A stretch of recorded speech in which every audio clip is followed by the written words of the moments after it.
Take that uniform off. It doesn't belong to you. Those 7 words hit like a slap across the face. Captain Aaliyah Roberts stood frozen, her boots firmly planted on the ground, her heart thundering in her chest. But her face remained calm, unreadable. The voice that had barked the command belonged to a senior officer from an Allied unit, a man twice her age and half her belief in equality. His words were laced with disbelief, condescension, and something worse, the arrogant assumption that she didn't belong. The tent was full of military personnel from around the world, gathered at a NATO joint training camp in southern France.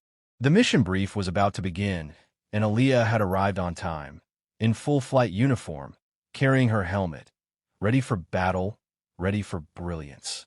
She was one of the top pilots in the program, decorated, disciplined, and deeply respected, at least by those who actually knew who she was. But this man didn't, and he didn't care to. He looked her up and down like she was some sort of joke. Not a warrior, not a pilot, but a mistake. And in front of everyone, he tried to strip her of more than just her uniform. He tried to strip her of her dignity. There was an awkward silence after his outburst. A few of the soldiers in the tent looked away, pretending they didn't hear it. Some chuckled nervously. No one stepped forward. No one said, "Sir, that's Captain Roberts. She's one of the best Rafale pilots in the force." No one had her back. Aaliyah could feel every pair of eyes on her, some curious, some embarrassed, some quietly agreeing with the insult. But she didn't flinch. She didn't shout. She didn't argue or try to prove herself. Instead, she stood tall, looked the officer dead in the eye, and gave the faintest smile, the kind that says you'll see soon enough. Because what that officer, and far too many others, didn't know was that Aaliyah Roberts hadn't arrived at this moment by luck, or by tokenism, or through any shortcut. She had fought, clawed, trained, bled, and soared her way into that uniform. She had earned every single stitch of it. Aaliyah had spent her childhood staring at the sky, dreaming of speed and flight, while others told her to dream smaller. In school, she was the only girl in her aviation program. In the military, she was often the only black woman in the room. Every step of the way, someone questioned her. Someone doubted her. Someone expected her to fail. But she never did. Flight school was brutal. Combat training? Even harder. And yet, Aaliyah excelled. She was faster, sharper, and more precise than most of the men who tried to intimidate her. She flew like the sky owed her something, and maybe it did. Because every time someone said she wasn't good enough, the sky welcomed her like it knew she was. And now here she was, at a major international training camp, standing in the very place she'd spent her life fighting to reach, only to be told she didn't belong. Not because of her performance, not because of her credentials, but because she didn't fit their idea of what a real pilot looked like. But Aaliyah didn't let rage cloud her. She let it fuel her, because deep down, she knew they didn't have to believe in her. They just had to watch. And the next time they saw her, she wouldn't be standing in that tent. She'd be tearing through the clouds in a Rafale fighter jet, showing every single one of them exactly who they were dealing with. This wasn't the first time someone tried to humiliate her. What would be the last time they ever underestimated her? Aaliyah's journey didn't begin on a runway or in a simulator. It started on the cracked sidewalks of a working-class neighborhood in Atlanta, Georgia, a place where dreams often got lost in the noise of sirens and struggle. But even from her earliest memories, Aaliyah Roberts was looking up. While other kids chased basketballs and bikes, she chased clouds. While her classmates stared at phones and cartoons, she stared at the sky. She wasn't just fascinated by planes. She was in love with them. Her bedroom walls were covered in cutouts from aviation magazines. Her notebooks were filled with sketches of fighter jets, detailed down to the last rivet. At 8 years old, she could name more aircraft models than most adults in the Air Force. And when she heard the roar of a jet flying overhead, she would stop whatever she was doing, point upward, and say, "One day, that's going to be me." But wanting it wasn't enough. Flight school wasn't built for girls like her, and definitely not for girls from her zip code. It was elite, expensive, and overwhelmingly white and male. She faced every obstacle you could imagine. Lack of resources, social pressure, and constant reminders that she didn't fit the mold. She didn't come from a military family. She didn't have connections. What she had was raw determination and a fire that no one could put out. In high school, she worked part-time jobs while maintaining top grades. She read engineering books in her spare time and spent weekends volunteering at air shows just to get closer to the machine she dreamed of flying. By the time she entered college, she had already made a decision. She was going to join the Air Force ROTC, and she was going to earn her wings. ROTC wasn't easy. It was early mornings, long nights, brutal drills, and constant evaluation. But Aaliyah stood out, not because she was loud, but because she was relentless. While others dropped out or slacked off, she doubled down. When her peers celebrated passing scores, she pushed for perfect ones. While others were out partying, she was flying flight simulators in a quiet lab. While they watched movies, she watched cockpit footage. While they saw it as a program, she saw it as her path to the sky. Every exam she passed brought her closer. Every flight hour logged gave her more confidence. And every challenge overcome reminded her that she wasn't here by accident. She was here by purpose. After graduating at the top of her class, she was handpicked for one of the most elite programs in modern military aviation, the NATO Joint Tactical Air Training Program, an international collaboration between top pilots from around the world. And the aircraft she would train on? The Dassault Rafale, a twin-engine beast capable of dominating air, sea, and land. It wasn't just fast, it was one of the most advanced multi-role fighter jets in the world. And it was about to meet its match in Captain Aaliyah Roberts. When she first climbed into the cockpit, something clicked. It wasn't just machinery and code. It was poetry. It was power. It was home. She flew the Rafale like she was born in it, executing perfect maneuvers, acing tactical runs, and earning the respect of instructors who'd flown for decades. She was no longer the girl from Atlanta with a dream. She was a fully certified fighter pilot, trained at the highest level, flying with some of the best in the world. But despite all that, some people still saw only her skin, or her gender. To them, the uniform didn't matter. The wings on her chest didn't matter. They still looked at her and thought, "You don't belong." But Aaliyah wasn't flying for them. She was flying for the little girl who pointed at the sky and dared to believe she could get there. And now that she was up there, she wasn't coming down for anyone. Back at the joint training camp in southern France, tensions were high. The air was thick with competition, pride, and protocol. This wasn't just any military exercise. It was a multinational event bringing together elite fighter pilots from NATO member nations. The best of the best had gathered here, and the pressure to perform was intense. Every movement was watched. Every mistake could be recorded. And in that environment, everyone was expected to prove themselves, not just through rank, but by presence, by attitude, by command. Captain Aaliyah Roberts walked into the command tent with exactly that, presence. Her boots were polished, her uniform crisp, helmet in hand, and eyes focused. She carried herself with quiet confidence, the kind that comes not from arrogance, but from earned experience. But not everyone in the tent saw a seasoned pilot. Some only saw the unexpected. A black woman, in a combat uniform, wearing a captain's insignia. To some, that didn't compute. As she moved toward the table to check the day's flight schedule, a voice cut through the room like a blade. Loud, authoritative, meant to sting. "You're not supposed to be here. Take that uniform off." Heads turned. Conversations stopped mid-sentence. It was a senior officer from another country's Air Force, older, grizzled, and clearly unaware of who Aaliyah was. Or maybe he just didn't want to know. To him, her presence felt like a mistake that needed correcting. Aaliyah paused, her fingers still on the flight schedule binder. Slowly, she turned toward the man, locking eyes with him. The room held its breath. He didn't ask her name. He didn't check her badge. He simply assumed she didn't belong. There was a murmur in the background. A couple of people laughed, not because it was funny, but because the tension demanded some kind of release. Others just looked away, uncomfortable but unwilling to speak up. Not one voice came to her defense. Not one officer stepped forward. And yet, Aaliyah didn't flinch. She didn't raise her voice. She didn't explain herself or list her achievements. She didn't remind him that she'd logged more flight hours than half the people in the tent combined.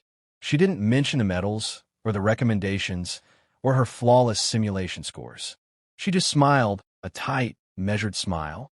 It wasn't the kind of smile that said, "You're right." It was the kind that said, "You'll see." Without another word, she turned and walked out of the tent, boots steady on the gravel, head held high.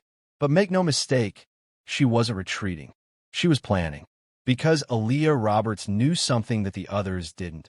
Her next move wouldn't require a single word. It wouldn't be a debate. It wouldn't be a confrontation. It would be a demonstration in the sky where truth isn't spoken, it's flown. Back in her quarters, she reviewed the day's mission specs. She studied her assigned maneuvers, visualizing every angle, every second of airtime. Her mind was like a fighter jet itself, locked on, silent, and dangerously focused. She didn't need to humiliate him back. She just needed to do what she came here to do, better than anyone else. Let them doubt. Let them whisper. Let them laugh. Because tomorrow, when she strapped into that Rafale and took to the skies, the only sound they'd hear was thunder. And by the time she touched back down, not a single person in that tent would ever question who she was again. The next morning, the sun had barely crested the hills when the air buzzed with anticipation. The training camp in southern France was alive with movement. Tech crews prepping hangars, officers shouting orders, and pilots suiting up for the big joint air drill. This wasn't just another exercise, it was the one that would test formation flying, split-second reactions, and full-speed dogfighting simulations in one of the most complex multinational drills NATO had ever organized. In the middle of it all stood Captain Aaliyah Roberts. She suited up in silence, helmet in hand, her name stenciled in bold letters on the side. The same name the officer from the previous day had dismissed. The same name now scheduled for a lead role in a critical air assault scenario. While others went through the motions with nerves, she moved like steel, cool, focused, composed. She didn't need to talk. She had already written her answer. Now, she was about to sign it with afterburners. Out on the tarmac, the Dassault Rafale stood gleaming under the morning light. Twin engines, delta wings, the pride of French aviation. It wasn't just a machine. It was a weapon, a message, a mirror of the pilot who would fly it. Aaliyah climbed into the cockpit and pulled the canopy shut with the precision of someone who belonged there, because she did. The controls felt like extensions of her own body. Every button, every lever, every screen, second nature. Eagle 6, this is Tower. You're clear for takeoff. She responded with 2 words. Copy, Tower. And then she launched. The Rafale screamed off the runway like a bullet, kicking dust into the faces of the officers still watching from below, including him. The very man who told her to take off the uniform now watched that same uniform tear through the sky like it was born there. At 10,000 feet, Aaliyah began the first set of maneuvers. The simulation called for an aggressive multi-vector defense drill, Rafales against Typhoons in a split formation over rough terrain. But what she did next wasn't just textbook. It was pure artistry. She weaved through simulated enemy fire like smoke in the wind, flipped her jet upside down mid-dive, then pulled a vertical climb so tight the G-force would have blacked out a lesser pilot. Her targeting systems locked in and out like she was playing chess at Mach 1.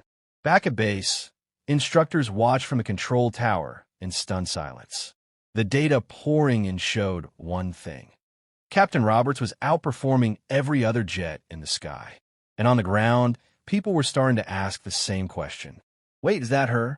That's the same pilot from yesterday. Yep, that's her. The so-called mistake. The woman they mocked. The officer they told to take off her uniform. Now she was lighting up the sky in a $90 million jet, running circles around their best pilots, showing a level of skill you just can't fake.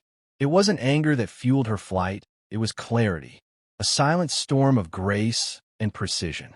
She didn't just fly the Rafale, she made it dance.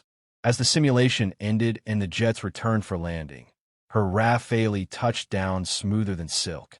Not a word spoken, just a canopy lifted and a captain stepping out. Same uniform, same badge, same calm look on her face. Only now no one laughed.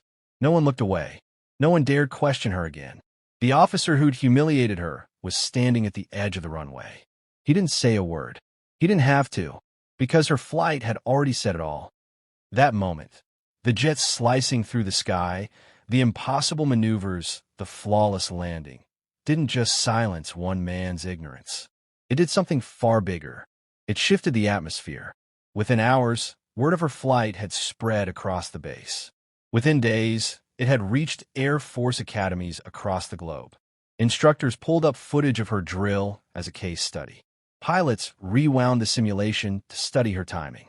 Cadets who once felt unsure of themselves now whispered her name with admiration. And somewhere online, the clip made its way to social media. The comments section flooded. That's Captain Aaliyah Roberts. She flew that Rafale like it was an extension of her soul. She didn't just prove a point, she rewrote the rules.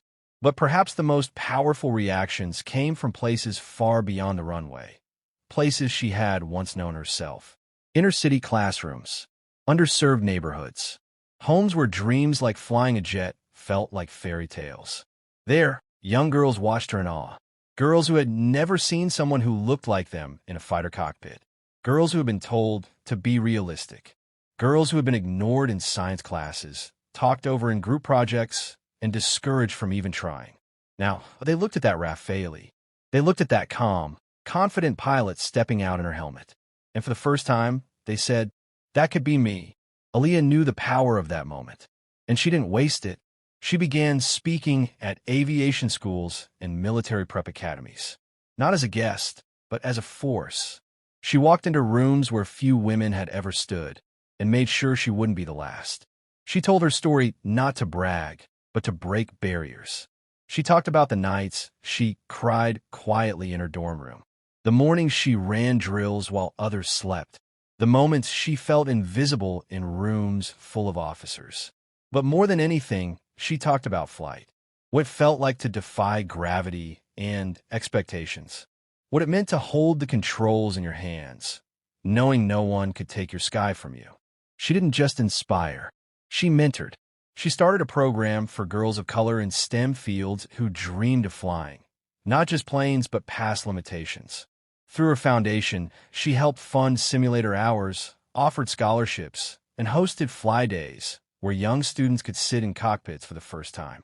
As for the officer who tried to belittle her, he did issue a formal apology, quietly, professionally. But by then, it didn't matter. Aaliyah wasn't flying for his approval. She had flown past him, past his prejudice, and past the boundaries people tried to draw around her. She was already focused on her next mission, which, as it turned out, might not involve Earth at all. NASA had recently launched a recruitment program for their next generation of test pilots and astronauts. And guess who was on the short list? That's right, the same woman who once sketched jets in the back of her school notebooks. The same woman who was told to take off her uniform. Now, she was aiming not just for the clouds, but for the stars. Because sometimes the best response to ignorance isn't confrontation. It's demonstration. It's transformation. When they said she didn't belong, she showed them where she did, the sky. And when they tried to clip her wings, she simply built a bigger runway.